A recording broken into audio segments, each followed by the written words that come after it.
everybody, this is Osiris Frost. I wanted to make a quick little video about who I am, what sort of games I've been into historically, and what got me into this Star Citizen project.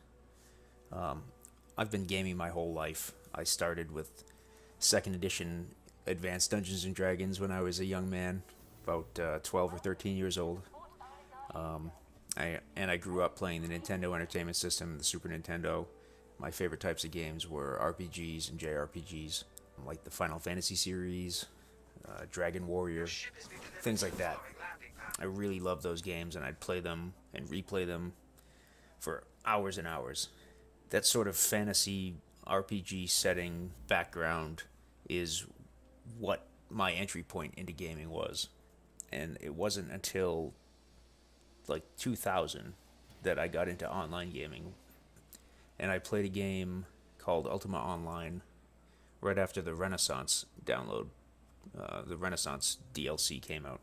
I didn't call it DLCs back then. It was an expansion, I guess.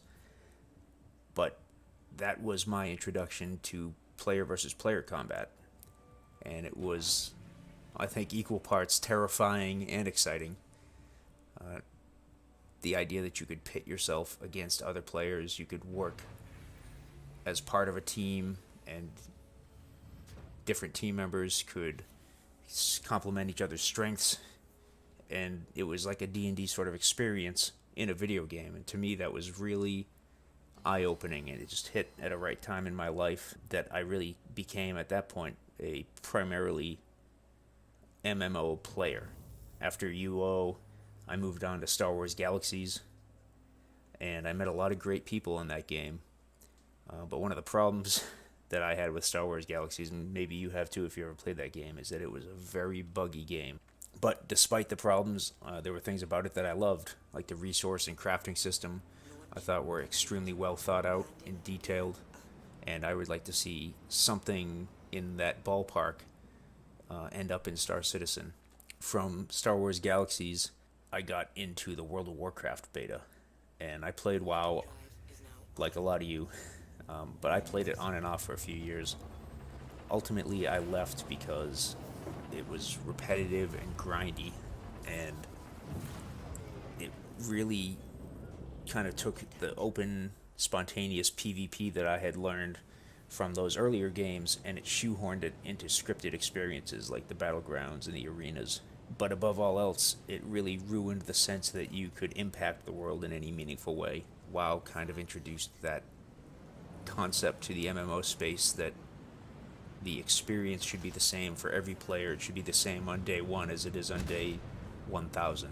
But anyway, I moved on from World of Warcraft to some other MMOs, but as many other people have noticed, after WoW, a lot of MMOs were really just reskinned versions of WoW.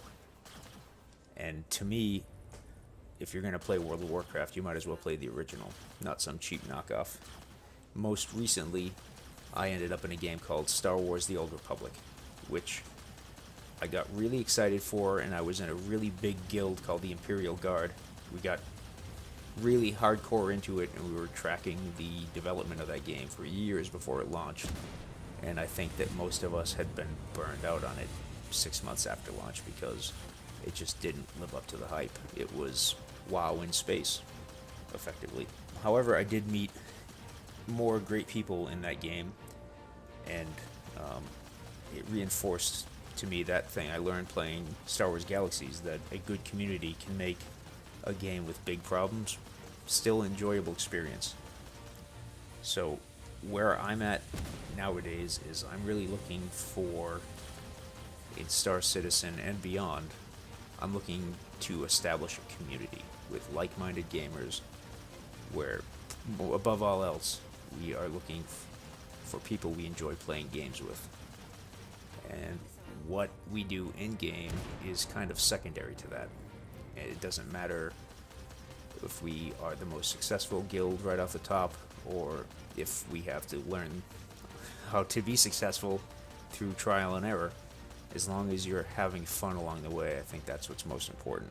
Anyway, how did this get me to Star Citizen? Well, it was through the Imperial Guard. One of my guildmates posted something in our private Facebook page about the Star Citizen Kickstarter back in early 2013, I think. And I hadn't heard about it then. I know it started a little bit before that, the end of 2012. But I thought that I would go check it out.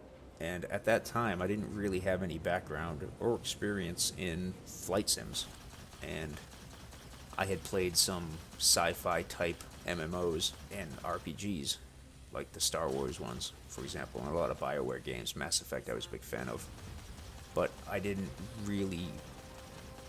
wasn't excited about getting a game where I'd have to buy a joystick and learn how to fly something. I just didn't see that as something that was in line with what kind of games I liked. But to me, I wanted to play a game with cool people, and I already had this guild that I played with, and I figured, what the heck, I'd chip in, I think it was 35 or 40 bucks at that time for the digital mercenary pack, and I got myself an Aurora MR, and I just kind of forgot about Star Citizen for a little while because I knew it was early in development. I figured I'd come back to it, and it was maybe a year and a half later that I was just kind of kicking around my house one day, and I looked online, and I had gotten an email from Robert Space Industries, and it looked like they had come quite a ways since the first time I paid attention to the project. So I really started to get more of an interest at that time, and today I'm here making YouTube videos and creating content, and we'll see how far that takes me. And to me, this whole thing will have been worth it if I meet, 5 or 6 quality people that I can have fun in Star Citizen with. Anyway, that's all for today's show, so thanks for listening.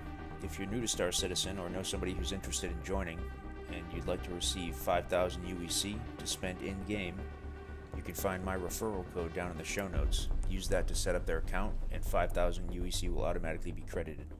If you have any questions for me, go ahead and leave them in the comments, and if you haven't done so already, please go ahead and leave a like and subscribe, as I really do appreciate that. Thanks for listening, and see you next time.